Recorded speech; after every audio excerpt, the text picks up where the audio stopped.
여러분 한 주 동안도 안녕하셨습니까? 오늘은 창세기 1장 28절에 있는 유명한 말씀 있죠? 한번 제가 우리말 성경을 읽어보겠습니다. 하나님께서 그들에게 복을 주시며 그들에게 말씀하시기를 자식을 많이 낳고 번성해 땅에 가득하고 땅을 정복하라. 바다의 물고기와 공중의 새와 땅 위에 기는 모든 생물을 다스리라 하셨습니다. 뭐 영어 성경에 좀 정확하게 딱 영어는 좀 스트레이트하지 않습니까? Be fruitful 열매를 많이 맺고 이걸 한국말로는 자식을 많이 낳고 그죠. 뭐 사람이 열면 어떻게 맺습니까? 자식 많이 낳는 거죠. 그다음에 멀티플라이 이런 번성하라고 모든 성경에 번역되어 있는데 이거는 우리가 더하기는 우리가 애들은 말 쓰죠. 뭐 어디션 그러나 곱하기는 멀티플리케이션이라고 합니다. 그러니까 곱하기를 하는 걸 갖다가 어, 음, 번성해 한다. 멀티플라이입니다. 그러니까 번성한다는 말은 곱하기라는 뜻을 우리가 모르잖아요. 그래서 제가 영어를 좀 소개하는 겁니다. 그래서 땅을 가득히 채우라. Fill the earth. 땅을 가득히 채우고 그다음에 subdue 그를 정복하라. 그리고 다스리라. 도미니언 이렇게 얘기했습니다. 그리고 보니까 제가 2주 전에 이 네 가지 로버트 기요사키가 얘기했던 우리가 이 사람이 딱 네 가지를 분리해서 뭐 우리는 각종 직업이 다양하고 있지만 결국은 네 가지 중에 하나다. 봉급쟁이 그러니까 그 주인이 다른 사람을 입고 주인에게 돈을 벌어주기 위해서 일을 하고 자기는 임금을 받는 그러니까 봉급쟁이나 뭐 노동자들이죠. 다 대부분. 두 번째는 자영업입니다. 그래서 거기서 실력을 길러서 자기가 스스로 주인이 되는 사업을 하는 것. 그래서 뭐 길거리 뭐 호떡 장사에서부터 이제 뭐 의사까지 이제 자영업자죠. 대부분 이제 그 개업의는 정말 자영업자입니다. 뭐 큰 대형 병원에 다니는 봉급쟁이거나. 자, 세 번째는 시스템 경영자입니다. 이제 회사가 잘 돌아가도록 해가지고서 어, 자기는 사장 역할을 하는 겁니다. 그러니까 자영업하고는 좀 다르죠. 사장 역할을 하거나 아니면 사장을 다른 사람을 고용할 수 있을 정도로 시스템이 잘 돌아가는 큰 회사를 하는 겁니다. 마지막에는 일체 신경 안 쓰고 똑똑하고 잘난 사람들 다 뽑아다가 봉급 잘 주고 삼성전자 같이 거기다가 다 맡겨버리고 자기는 투자만 하는 겁니다. 그냥 돈만 대고 그 버는 돈 갖다가 여기저기 투자해서 또 투자도 뭐 자기가 투자한 게 아니라 투자 전문가들한테 이렇게 돈을 맡겨서 1년에 뭐 12% 이렇게 나에게 수익을 내달라 이렇게 해가지고 투자만 하는 거죠. 우리 워런 버핏 같은 세계적인 부자들은 전부 다 마지막 투자자입니다. 자, 이런 걸 가지고 성경에서 이런 원리를 뭐 어떻게 찾아내겠어요? 그런데 제가 이 성경에 가만 보니까 이 창세기를 다시 한번 제가 이제 다 읽으면서 보니까 아브라함은 처음부터 뭐 무지무지하게 부자가 됐다 그랬어요. 무지무지하게 부자인데 아들이 둘이면 반씩 나눠서 될 텐데 아들도 하나밖에 없어서 그 아들 이삭이 다 물려받았습니다. 그런 문제는 이삭의 문제는 뭐예요? 소와 양이 너무 많아가지고 이제 땅이 이 가난 땅이 좁은 게 문제예요. 왜? 너무 부자가 되니까. 그 당시 부자는 뭐 금덩어리 부자라기보다도 소와 양이 많으니까 농경사회니까 농경사회가 아니라 목축사회니까 그래가지고서 이제 우물이 부족해서 우리 성기술을 해보면 압니다. 진짜 이 사막에 우물이 너무 중요하고 우물 없으면 아무것도 아니죠. 그래서 우물이 필요해서 이제 우물을 파면서 또 우물 파면 또 저기 와서 우물 뺏어가고 그래서 이리저리 쫓겨다니다가 나중에 제일 넓은 곳에 제일 좋은 우물을 만드는 장면이 나옵니다. 어쨌든 이삭도 부자였습니다. 그다음에 이제 야곱과 에서인데 에서도 뭐 잘 살았죠. 그 에서 얘기가 자세히 나오지만 이제 야곱 얘기를 제가 오늘 하려고 합니다. 그리고 나중에 그 야곱의 아들 중에 하나인 요셉은 가서 애굽 전체 나라를 다스리는 부자가 되어버렸습니다. 물론 집권 아니죠. 그렇지만 애굽 왕 밑에서 이 나라를 다 다스리는 총리가 됐으니까 이 전부 다 그 당시 뭐 봉건 군주 시대인데 뭐 그냥 말로 나라를 경영하는 경영자가 된 거죠. 나라를 경영하는 경영자. 최고의 자리까지 올랐으니까 이 4대 만에 어마어마한 이 아주 보잘것없는 아브라함의 후손이라는 그 75세의 이민을 가서 남의 나라에 가서 저도 미국 가서 보지만은 여러분 아주 어려서 이민 오지 않으면은 미국 땅에서 이렇게 뭐 수돗물이 고장났다 뭐 길거리 띠 45도 42도가 되는 달라스에서 도로공사 전부 유색인종입니다. 그러니까 외국에서 온 사람들이 영어를 못해요. 그러니까 어, 뭐 직업이 귀천이 아니라 그냥 힘들고 어려운 일은 영어를 못하니까 이게 전부 다 외국인들이 할 수밖에 없어요. 그러니까 대부분 멕시칸이나 유색인종들이 하고요. 그렇습니다. 근데 75세 인민군 아브라함이 오죽했겠습니까? 그럼에도 불구하고 그가 하나님의 말씀을 믿고 갔더니 하나님께서 막 복을 주셨다는 걸 제가 그동안 설교를 했고, 야곱, 아브라함, 이삭, 야곱, 요셉까지 이 4대 만에 어마어마한, 우리가 지금 재정 분야에 대한 얘기만 하니까 어마어마한 부자가 된 거 더 말할 필요가 없습니다. 그래서 제가 그러면 야곱 한 사람만 이제 좀 보려고 하는데, 야곱 이야기는 창세기 27장부터 35장까지, 그러니까 엄청 많이 나오죠. 그래서 이제 26장에는 에서의 족보만 나옵니다. 야곱과 에서가 있었는데 에서는 족보 얘기만 딱 나오고 에서는 그걸 끝이에요. 36장. 그다음에 27장, 35장까지 전부 다 야곱 얘기고 37장부터 이제 50장까지는 요셉 이야기입니다. 요셉 얘기가 요셉 야곱과 요셉의 얘기가 창세기 아주 핵심적인 가장 자세하게 설명이 되어 있습니다. 자, 그래서 내가 이 네 가지 이 원리를 이 야곱의 삶에다가 적용을 해봤으니 그 야곱은 왜 노예로 팔려갔으니까 이거 봉급쟁이도 아니죠. 이거는 완전히 가장 밑바닥입니다. 그러니까 이름도 없고 소유도 없고 아무것도 없어요. 자식을 낳아도 뭐 결혼을 준다면 다른 노예하고 결혼해서 자식을 낳아도 노예가 되고 하는 거고 우리나라도 뭐 남 얘기가 아니라 이조 시대 때 우리 국민의 반 이상이 뭐 많이 잠수는 한 80%까지 대한민국 이조 시대 헬조선의 이조 시대에 한 반 이상이 전부 다 노비였다고 합니다.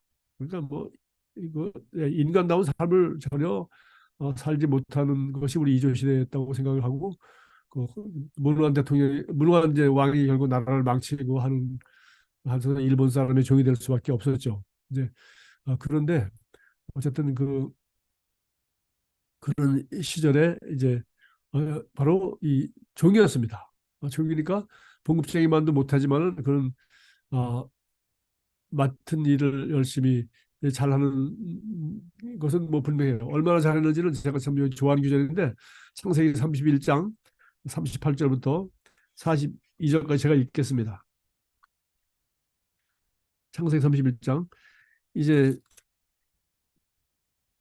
그 이야기 맨 마지막에 이제 부자가 되어서 이제 자기 고향으로 돌아가는데 외삼촌이 이제 따라와서 이제 잡으려고 따라왔지 않습니까?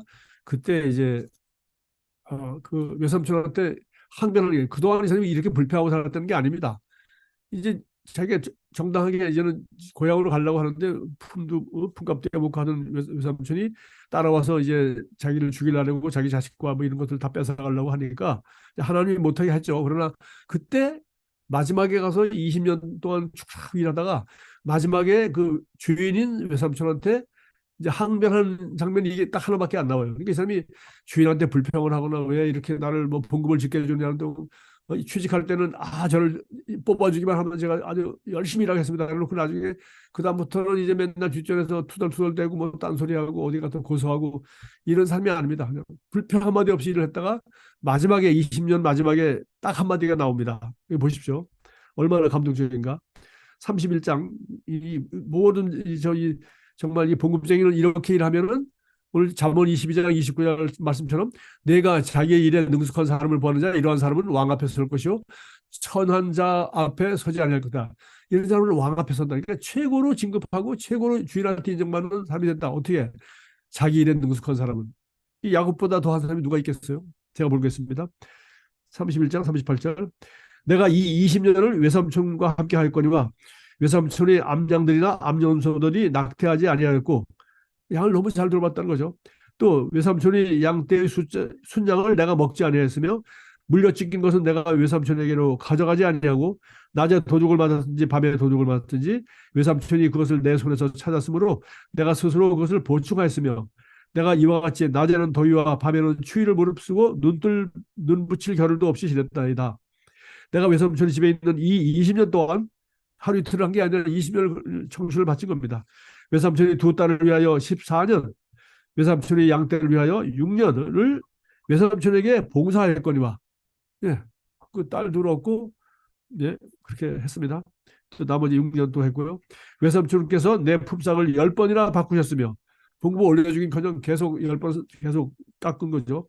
우리 아버지 하나님 아브라함의 하나님 곧 이삭의 이 경영하시는 이가 나와 함께 계시지 아니하셨더라면 외삼촌께서 이제 나를 빈손으로 돌려보내셨으리다마는 하나님이 내 고난과 내 손의 수고를 보시고 어젯밤에 외삼촌을 책망하셨나이다.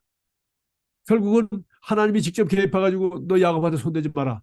하나님이 나타나서 손대지 말라는데 그 손댈 사람이 누가 있어? 그래가지고 이 라반이 믿음도 없는 사람인데 깜짝 놀라서 아무 소리 못하고 이 야곱을 이제 돌려보내주는 장면입니다. 한번 여러분 이 말씀을 혼자 여러분이 정말 남 밑에서 일하는 거, 내가 자영업자가 내가 사장이 아니고 내가 다른 사람을 위해서 하면서 이런 태도로 일을 한다면 하나님도 이 사람을 지켜주고 있는 것을 우리가 볼 수 있죠. 우리 잠언 22장 29절은 왕 앞에 설 것이다. 이 사람은 반드시 그 보상을 받게 될 것이다라고 얘기했습니다. 자, 그래서 이때는 제가 늘 얘기하지만 이제는 기술을 배우고 실력을 기르고 그리고 1인 격가 마인드로 남의 이 밑에서 일을 할 때는 1인 격가 마인드로 일해야 된다. 내가 사장이 아니면은. 그래서 나는 지금 봉급 받으면서 사장 훈련을 받고 있다. 수업료를 원래 내고 해야 되는데 돈을 받아가면서 사장 훈련을 받고 있다. 이런 기업가 마인드로 하면은 누구나 다 최고의 그 야곱 같은 삶을 살 수 있지 않겠나 이런 생각을 하게 되고요. 자, 두 번째는 이제 자영업자로서 우리 야곱은 어떻게 했는가를 제가 보니까 자영업자는 어떻게 돼요? 잠언 12장 11절 12절이었어요. 12장 11절. 자기 토지를 경작하는 자는 먹을 것이 많거니와 자기 땅을 경작해야 먹을 게 많죠. 남의 거 아무리 일해봤자 그건 전부 다 사장님 거지 내 건 관계가 없습니다. 그래서 자기 토지를 경작하는 자는 먹을 것이 많거니와 그래서 직접 해봐야 이제 알게 되고 또 어떤 작은 회사도 사장을 해봐야 이 사장에게 출퇴근 시간도 없구나 하는 것도 알고 이래서 사장은 봉급을 많이 받아야 되는구나 이걸 알게 되죠. 무슨 얘기인지 여러분도 이제 뭐 주인 역할을 해보신 사람들은 아시게 될 겁니다. 이것은 여기 창세기 30장 25절 30절 말씀을 보겠습니다. 라헬이 요셉을 낳을 때 야곱이 라반에게 이르되 나를 보내어 내 고향 나의 땅으로 가게 하시되 내가 외삼촌에게 일하고 얻은 처자를 내게 주시어 나로 가게 하소서. 자, 뭐 얘기 다 아시죠? 네. 그 두 자매, 언니 동생을 다 부인으로 삼았고 그 여종도 하나씩 또 부인 삼아서 결국은 부인이 넷이 되었죠. 그래서 그 부인 넷을 통해서 지금 11명을 낳았습니다. 요셉까지. 그리고 낳고 이제 하나 더 낳았는데 그 베냐민은 나타가 이제 죽게 됐죠. 그래서 나타가 라헬이 죽게 됐죠. 그렇게 해서 어쨌든 이제 돈은 하나도 없지만 처자식은 부자가 된 겁니다. 이게 자식만 많이 부인 넷에다가 자식 11명을 얻어서 이제 집으로 가려고 하는 거예요. 네, 그동안 14년 동안 뭐 했어요? 예. 그 부인을 값을 이렇게 뭐 7년을 술같이 보냈다고 하는데 그렇게 열심히 일했습니다. 그래서 저는 야곱을 좋아하는 것 중에 하나가 7년을 술같이 보냈다는 말도 참 제가 좋아해요. 왜냐? 그 사랑하는 여자를 위해서 7년 동안 그 정도로 살 만한 그런 남자와 결혼하고 싶지 않으세요? 이 사람은 지 원대로 한 것도 아니고 그냥 기껏 해가지고 자기 동생 라헬을 좋아했는데 또 언니 언니 뭡니까 레아를 먼저 어? 아내로 주는 바람에 또 7년을 그럼 포기하고 갈 때는 이 사람은 포기 안 하고 끝까지 10년 동안 14년 동안 이런 고생을 했단 말이에요. 그래서 이제 자녀도 많이 낳고 부인도 얻었죠. 그래서 이제는 집으로 가려는 거예요. 빈털터리가 돼서 자식만 많고 이제 먹고 살기 천리죠. 그러나 라반이 그에게 이르되 그래서 이제 외삼촌 그래서 난 이제 집으로 갈랍니다. 그러니까 외삼촌이 드디어 한마디 합니다. 라반이 그에게 이르되 여호와께서 너로 말미암아 내게 복 주신 줄을 내가 깨달으니 야 이게 중요합니다. 지금 자기가 이렇게 가혹하게 하고 좀 부인 넷에 아이들만 11명 데리고 빈털터리가 돼서 고향으로 가는데 너로 말미암아 내가 복을 받았다 하고 이 사람이 지금 이 고약한 라반이 하는 말이에요. 여호와께서 너로 말미암아 내게 복 주신 줄을 내가 깨달았노니 아는 거죠. 내가 나를 사랑스럽게 여기거든 그대로 있으라. 너무 아까운 거죠. 이런 일꾼이 가니까 또 이제 내 품삯을 줘라. 그래 이제부터는 내가 네 거 좀 많이 줄게. 내가 그것을 주리라. 야곱이 그 얘기인데 내가 어떻게 외삼촌을 섬겼는지 어떻게 외삼촌이 가축을 쳤는지 외삼촌이 아시나이다. 내가 오기 전에는 외삼촌이 소유가 적더니 번성하여 때를 이뤘나이다. 그렇죠. 이 야곱 때문에 이 외삼촌이 부자가 된 겁니다. 내 발이 이르는 곳마다 여호와께서 외삼촌에게 복을 주셨나이다.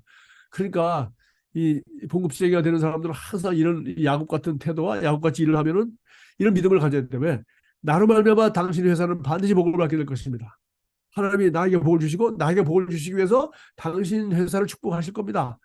이게 우리가 이 직장 생활하는 말단 사원으로 들어가도 우리는 이런 태도를 가질 수 있죠. 왜? 하나님이 내 편이시면, 하나님이 나를 이렇게 축복하시면 내가 섬기는 회사를 축복할 수밖에 없단 말이지. 그래서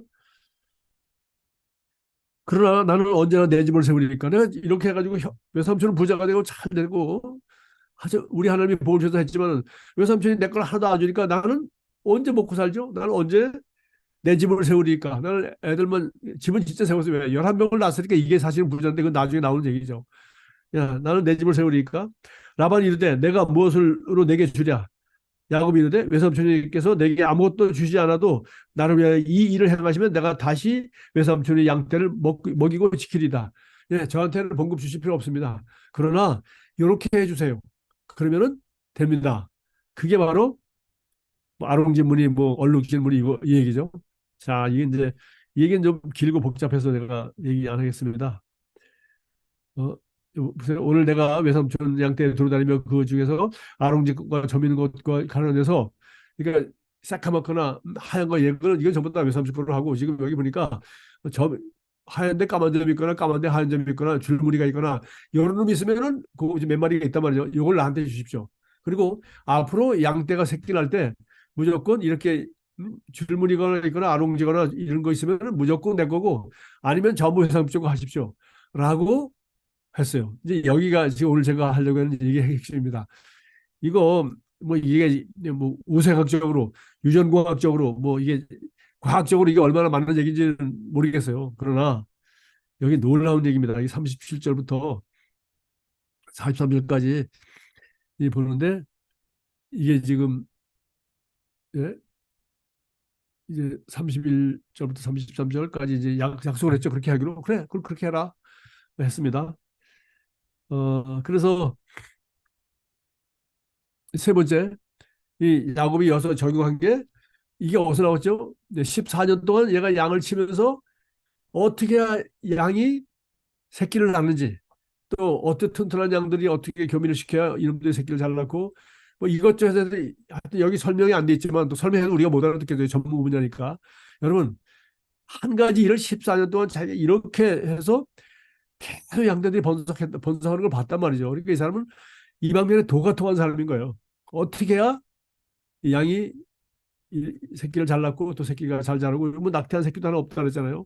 그러면서 이제 해서 여기 이제 37절에 참 무슨 얘기지만 우리가 보면 이게 참 이게 말이 안 되는 얘기죠. 야곱이 버드나무와 살구나무 신풍나무의 푸른 가지를 가져다가 그것들이 껍질을 벗겨 흰 무늬를 내고 나무를 가다 껍질을 벗겨 흰 무늬를 내고 그 껍질을 벗긴 가지를 양떼가 와서 먹는 개천이 물구유에 세워 양떼를 향하게 하며 그래서 물 먹으러 올 때 이 물 먹는 게 좀 중요한 것 같아요. 물 먹으러 올 때 와서 그런 얼룩무늬 있는 그런 나무를 보게 하는 거죠. 물을 먹으러 올 때 새끼를 베니 그때 와서 물 먹으러 와가지고 이제 암수가 이제 새끼를 벤다는 거예요. 물 먹으러 와서 그때 가지 앞에서 새끼를 뱀으로 얼룩한 것에 그 점이 있고 아름진 것을 낳은지라 야곱이 새끼 양을 구분하고 그 얼룩무늬와 검은 빛 이게 지금 40절입니다. 검은 빛이 있는 것은 라반이 양과 서로 마주보게 하여 자기 양을 따로 두어 라반이 양과 섞이지 않게 하며 튼튼한 양이 새끼를 뵐 때는 야곱이 개천에다가 양떼의 눈앞에 그 가지를 두고 양이 그 가지 곁에서 새끼를 베게 하고 약한 양이면 그 가지를 두지 아니하니 그렇게 함으로써 약한 것은 라반의 것이 되고 튼튼한 것은 야곱의 것이 된지라 이에 그 사람이 매우 번창하여 양떼와 노비와 낙타와 나귀가 많았더라. 이래가지고 누가 야곱이 무지무지한 부자가 돼버린 겁니다. 6년 동안에 14년 동안에 그렇게 해가지고 외삼촌이 부자가 되는데 14년 동안 한 것보다 6년 만에 더 부자가 된 것 같아요. 근데 그 방법은 뭐냐면은 제가 막 보니까 이 방법이 뭐냐 바로 예수님이 말씀하셨던 거예요. 예수님이 뭐 하라 그랬죠? 가서 전도 많이 하라 그러지 않았어요? 그래서 복음 전하라, 전도하라 했어요. 그다음에 뭐래요? 다른 복음서 다 보면은 제자를 만들어라. 제자는 뭐냐면은 전도하는, 내가 전도를 해서 그 사람이 전도하는 사람은 되니까, 전도 못하는 사람은 그 제자가 아닌 거예요. 제자는 내가 어떤 것을 배워서 내가 하는 되는 것만큼 다른 사람도 되게 하는 거. 이게 바로 제자를 만드는 거죠. 그래서 우리 사모님은 자기가 다스리기 때문에, 그래서 정신병자든지 우울증이든지 뭐 부부간의 문제든지 어떤 문제를 보든지 그걸 갖다가 그 사람을 딱 보고 인사이드 아웃, 얘는 뭐가 문제인가를 딱 보고서 진단해서 그렇게 처방을 하니까, 우리가 한 번 만나도 이틀, 사흘, 나흘 만나도 그 집에 수십 년 동안 풀지 못한 문제가 답이 딱 나온단 말이지. 제가 그걸 이제 보고 왔지 않습니까? 그리고 또 이런 분들은 우리 사모님을 곁에서 지켜보지 못했기 때문에, 내가 가서 사모님에 대해서 내가 옆에서 많이 거들었어요. 우리 옛날에 이렇게 이런 정신병자들이 있었다. 우울증 환자 자살을 해가지고 뭐 죽으려고 하는 사람도 있었다. 그리고 뭐 귀신 들린 사람도 우리가 귀신도 쫓아보고 많이 우리 개척 때 많이 해봤다. 그러나 결국은 이렇게 말씀으로 하나하나 뒤집어 놓기 전에는 이게 정신병자가 낫지 않더라. 그래서 그 구체적인 내용들을 우리가 그동안 이렇게 이런 사례가 나오기까지 우리 세가지반 양육반에서 이렇게 이 말씀 가지고서 사람을 변화시키고 하는 이 과정이 나오기까지 과정을 제가 설명했으니까, 이 한 분야를 쭉 연구를 하면은 지금 야구과 같이 이런 우리 쉬운 표현으로 도를 통하는 겁니다. 그래서 이걸 무슨 과학적으로 설명하고 이게 무슨 앞뒤가 안 맞는 것 같다 뭐 이렇게 얘기하지 마시고, 아, 이렇게 하면은 튼튼한 양들이 자기 같은 새끼를 놓는구나. 이렇게 하면은 약한 양들이 자기같이 약한 양태를 놓는구나 하는 것을 야곱이 지금 여기 37절부터 43절까지 그대로 행하고 있지 않습니까? 뭐 조금만 더 설명하면 이게 이제 멀티플리케이션인데, 그러니까 더하기를 아무리 죽으려고 해봤자 별거 아니에요. 그러니까 여러분이 봉급 아무리 벌어봤자 이거는 별로 돈이 안 됩니다. 그러나 여러분이 이걸 만약에 투자를 한다 해가지고서, 여러분 1년에 아니 1년에 아니면 1년이든지 2년이든지 쉽게 계산 쉽게 1년 합시다. 1년에 여러분 그 수익률이 12%만 된다. 그것이 부동산이든지 아니면 뭐 뭐든지 1년에, 우리 사업도 마찬가지입니다. 1년에 순수익이 12%만 된다고 하면 투자에게, 여러분 그 뭐 저도 이건 압니다. 70이 나누기 12 하면 되죠. 그럼 6입니다. 6년마다 자본금이 배로 늘어납니다. 내가 1억 가지고 12%씩 남기면은 6년이면 2억이 되죠. 2억 가지고 10% 남기면 또 6년이면 4억이 됩니다. 이게 사람들은 그 뭐 아인슈타인이 한 말이라고 하는데, 뭐 상대성 원리 이 있고 뭐 MC 스퀘어 뭐 MC 제곱 이것만 유명한 게 아니라 이 복리가 이게 맞법이다. 복리. 사람들은 복리를 아는 것 같지만 세상에 복리하는 사람들은 별로 없어요. 특히 젊은 사람들은 모릅니다. 욜로 인생이라는 게 뭐예요? 지금 1,000만 원을 갖다 투자해 놓으면은 이게 나이 60이 되면 만약 50년 후에 수십억이 되겠죠. 지금 1,000만 원만 잘 굴려놔도, 아니, 잘 굴릴 자신 없으면 50년 후에 망하지 않을 회사가 어디 있는지 모르지만 그런 회사다 묻어 주식 사놔도 그렇게 되게 돼 있어요. 근데 사람들은 이 원리를 모르기 때문에 그냥 여름 휴가 때도 다 쓰고 좋은 차 사는데 새 차 사는데 다 쓰고. 예, 우리는 우리가 평생에 우리 사모님이 지금 뭐 15년인가 18년째 타고 있는 그랜저 그저 2.3인가 제일 작은 거, 그거 외에는 우리는 새 차를 사본 적이 없습니다. 우리 용인교회도 제가 담임하는 동안은 새 차를 산 적이 없어요. 왜? 나는 새 차 못 사게 합니다. 왜? 새 차는 사는 순간 돌아서서 팔면 500만 원 날라가. 그래서 그렇게 그런 사람들이 있어요. 샀다가 마음에 안 들고 또 돈 있다고 새 차 샀다가 한 3, 4개월 쓰고서 바로 또 새 거 사는 사람들이 있습니다. 그래서 그 중고차에 딜러 가면은 5년 뭐 5개월, 6개월, 1년 쓰다가 나온 좋은 차들이 많아요. 값은 뚝 떨어져 있어요. 그래서 왜? 그렇게 하면은 500만 원, 1,000만 원 절약할 수 있거든요. 그래서 500만 원, 1,000만 원 갖다가 내가 지금 20대 때, 30대 초반에 절약해서 그걸 갖다가 내가 잘 굴리면은 내 노후 문제가 해결된다니까요. 그러니까 지금 뭐 노후 대책이 없다는 사람들 사실은 그걸 안 한 거예요. 아, 뭐 봉급 못 받았다, 어쨌다, 뭐 살기 힘들었다. 그런 얘기는 누구한테 가서 하겠어요. 그러니까 전부 다 이 복리 비법을 모르기 때문에 지금 6천 원짜리 스타벅스 커피 먹는 거예요. 제가 맨날 스타벅스 커피 가지고 욕하는데 맨날 아유 그만했습니다. 좌우지간 예? 커피하고 담배값만 다 해가지고 한 달에 10만 원씩만 주식을 어, 사든지 뭘 하든지 해도 지금 20대 때, 30대 때부터 그걸 철저하게 유대인들은 16살 때부터 한다지 않습니까? 13살인가요? 그때부터 돈을 10만 원, 20만 원 준 게 아니라 1,000만 원 정도 줘서 큰 돈 가지고 주식을 굴릴 수 있도록 그때부터 훈련시킨다. 그래 유대인 잘 살 수밖에. 왜? 이거요. 바로 멀티플리케이션. 곱하기죠. 복리비법. 1.2 곱하기 다시 1.2가 되는 거죠. 1.12. 그리고 또 144 곱하기 또 1.12. 그러니까 6번만 곱하면 그냥 배가 넘는 거예요. 이게 바로 야곱의 원리라는 거예요. 자, 이 튼튼한 놈들이 새끼를 놓어요. 새끼 놓는다는 건 뭐예요?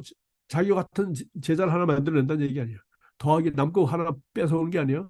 새끼를 낳았다면 2마리, 3마리, 4마리 놓잖아요. 그러니까 이건 뭐 어마어마한 거예요.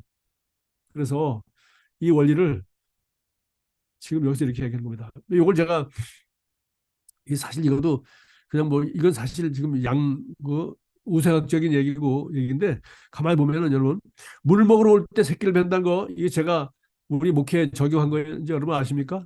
물 먹으러 올 때 물을 언제 먹어요? 주일날 설교 들으러 오잖아요. 예배드리러. 그때 뭘 봐요? 그때 선교하라고 목주신 교회를 보는 거예요. 제가 그 300교회 개척을 왜? 물 먹을 때 자꾸 쳐다보는 거야. 맨날 300교회. 그래서 그 300교회의 꿈을 가진 사람은 반드시 부자가 됩니다. 제가 지금도 장담해요. 예. 그러나 300교회 꿈을 가졌다고 금방 부자 되는 건 아닙니다. 야곱과 같이 한다면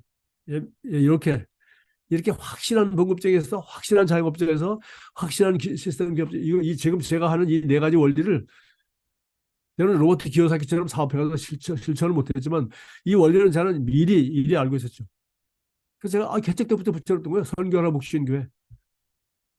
그래서 당신이 여다 헌금하고 당신이 이 교회에서 하면은 다 하나님이 우리가 이 돈 갖다가 다 선교를 흘려보낼 테니까 하나님이 선교에 관심이 있어 선교에 돈이 필요하다 하면 하나님은 당신의 사업을 축복할 수밖에 없어. 그래서 선교하라 목신교회입니다. 선교사 사람도 있어야 되지만 돈도 있어야 돼요. 사람은 많습니다. 선교사 많아요. 돈이 없어요. 선교사 한번 가보십시오. 그래서 이제 뭐 300교회도 마찬가지예요. 그러나 나 300교회에다 헌금하고 300교회에 꿈을 가지니까 저절 잘 되겠지. 착각입니다. 어디 저절 잘 됐습니까? 하나님이 야곱의 12아들 통해서 이스라엘 민족을 이룬다고 해서 저절로 애들이 생겼습니까? 라반 같은 사기치는 놈, 외삼촌 뭐 이런 사람 저런 사람 해가지고 자기는 마음에도 안 들고 여러분 만약에 난 이거 생각하면 진짜 하나님은요 하나님 지금 야곱을 축복하셔가지고 12아들을 통해서 이스라엘 민족을 이뤄서 예수 그리스도를 이 세상에 보내주는 게 하나님의 꿈이신데 야곱은 그런데 관심이 있어요 없어요? 알지도 못하고 그런 거 할 수가 없어요. 우리가 하나님의 뜻을 어떻게 알겠습니까? 뭘 알았어요?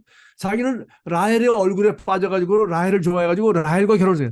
라헬과 결혼해가지고 만약에 하나님이 그래 너 라헬과 들어가 살아라 한 3년 일하고서 한 7년 일하고 라헬하고 둘이 살았다. 그럼 어떻게 됐겠어요? 둘째 낳다가 라헬은 죽었습니다. 그러면 이스라엘 민족이 12지파가 생기겠어요? 딱 둘. 요셉과 베냐민. 그래가지고 12지파가 안 나오는 거죠. 그러니까 라반같이 그 사기치는 사람 그 외삼촌을 통해서도 하나님은 12지파를 만들어낸 게 하나님의 뜻이었어요.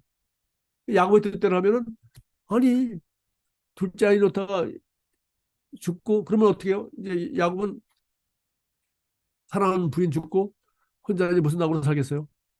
예, 우리 이렇게 참 뭐 이런 거 생각해 보면 진짜 우리 성경은 뭐 이 전체 얘기를 다 하고 있으니까 우리 인간이 뭘 알겠습니까?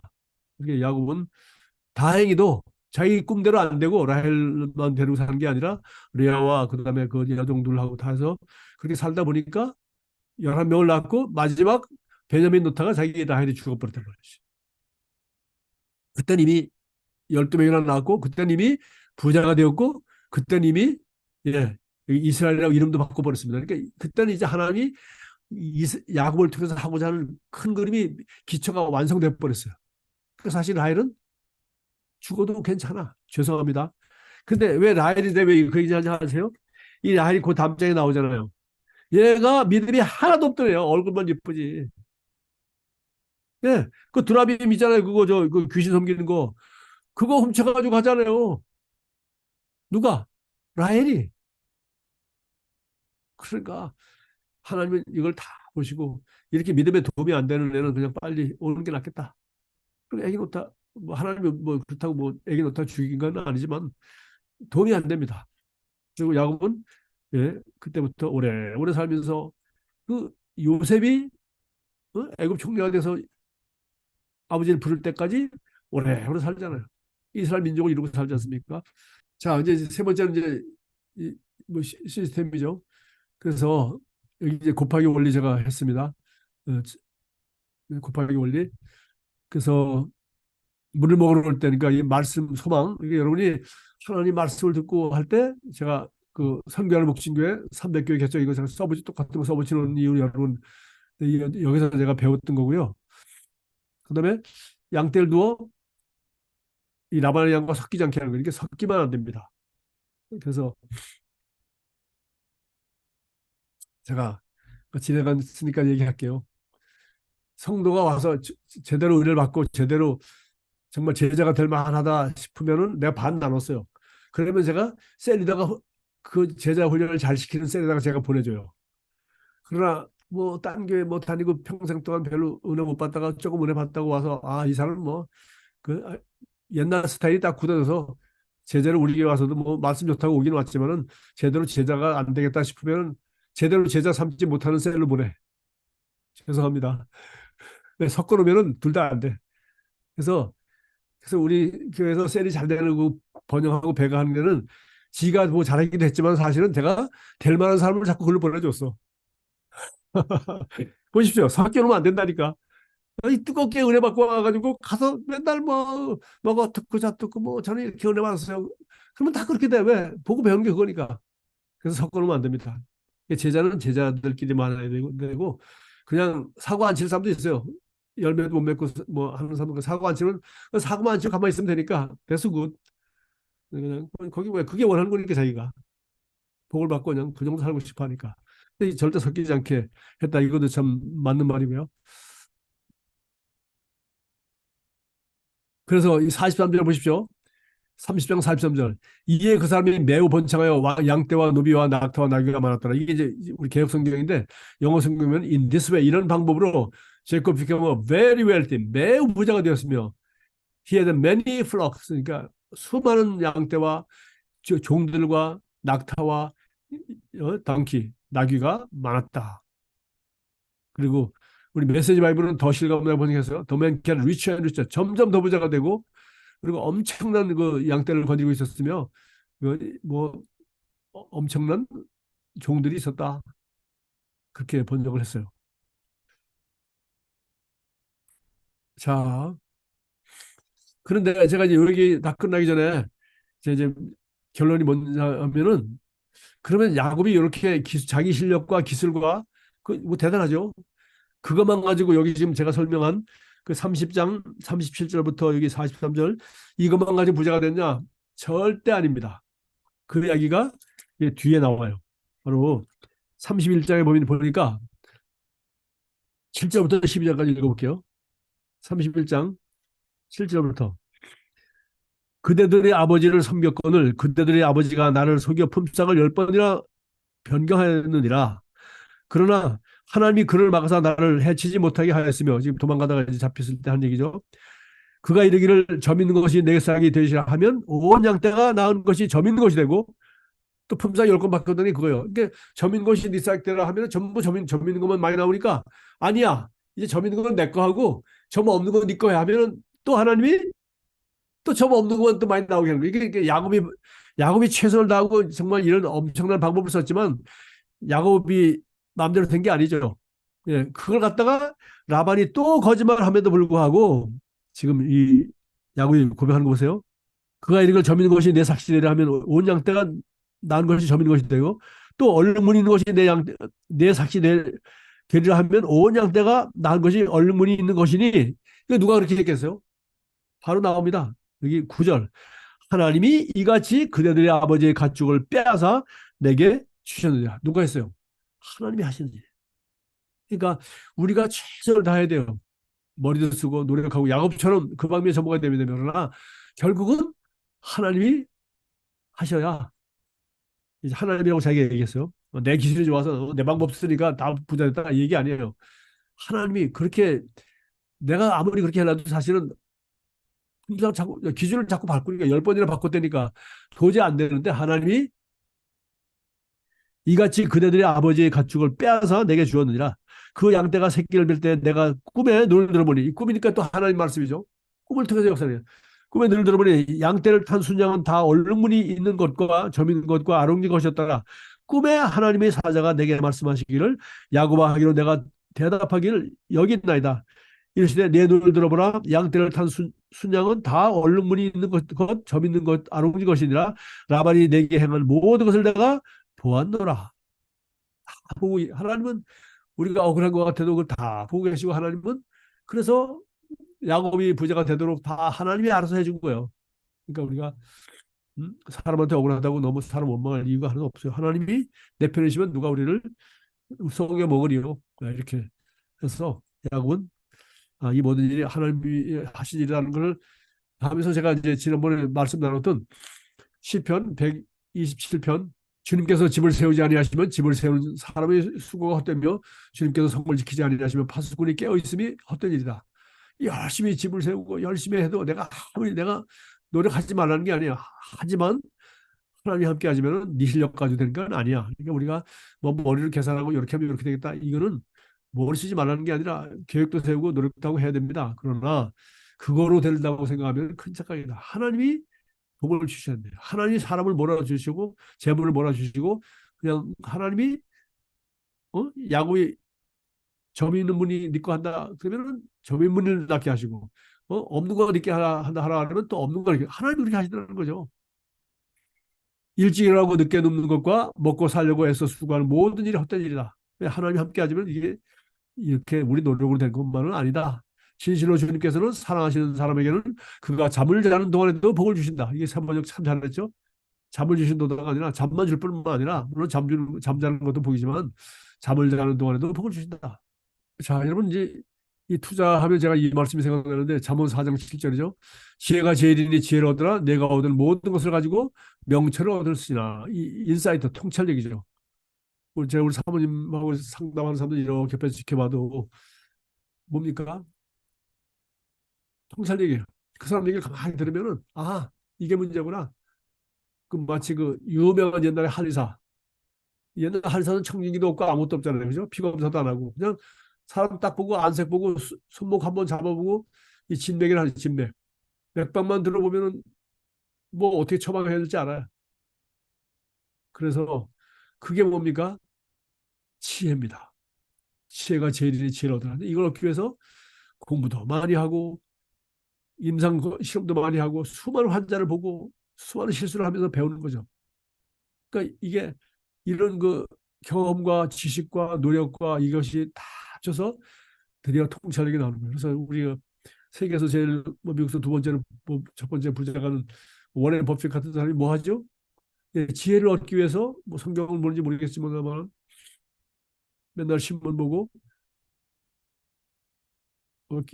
경제와 세계와 인간의 심리와 뭐 뭡니까 이 하는 거를 지표를 보면서 매일 그것만 연구해. 그래가지고 그 연구한 결과 어떤 주식을 사고 앞으로 장래가 어떻게 된다. 이거를 결정을 하는 통찰력을 그 사람은 가지고 있으니까 그렇게 주식이 비싼 거야. 그러니까 이 세상 사람들이 더 잘 알죠. 그래서 투자자가 사람들은 이 투자를 불로소득이라는데 이거 참 진짜 가난한 사람들이 무식하게 짝이 없는 사람이에요. 투자는 불로소득이 아니라 이거는 제일 힘든 겁니다. 뭐요? 뭐 유명한 말 있잖아. 주식 투자는 뭐예요? 탐욕과 공포의 전쟁이야. 탐욕. 올라갈 때는 못 팔아. 탐욕 때문에. 또 내려갈 때는 뭐 어느 정도 또 쥐고 있어야 되는데 또 홀라 팔았죠. 왜? 두려움 때문에. 그래서 그러면 어떻게 하냐? 그러면 뭐 수양만 하면 뭐 탐욕과 두려움이 없어집니까? 아니죠. 세상과 이것을 정확하게 연구하고 자기가 정확한 선택할 수 있는 통찰력이 있을 뿐만 아니라 지금 시편 127편 3절 5절은 일하지 말라는 게 아니잖아요. 하나님이 함께 하셔야 된다. 이 돈을 어디다 쓸 것인가? 이 돈이 어떤 의미가 있는가? 이 돈이 문제가 아니라는 거죠. 그래서 이제 이런 그 지혜 얘기를 했어요. 주께서 말씀하시기를 내가 반드시 내게 은혜를 베풀어 내 시로 바다에 셀 수 없는 모래와 같게 많이 하리라 하셨나이다. 여기 창세기 이제 12장 맨 마지막에 32장에 지금 이렇게 나옵니다. 그래서 결국은 무슨 얘기냐면은 여기 이제 창세기 32장 여기 제가 9절부터 창세기 32장 9절부터 12절까지 보면 나와요. 여러분 이건 이제 마지막으로 이제 설명 안 하고 마치겠습니다. 창세기 32장 9절부터 12절까지 보면 앞에는 내가 내게 은혜를 베풀리라 하셨나이다. 하나님 말씀이죠. 나는 주께서 주의 종에게 베푸신 모든 은총과 모든 진실하심을 조금도 감당할 수 없사오니 내가 내 지팡이만 가지고 이 요단을 건넜더니 지금은 두 때나 이뤘나이다. 예.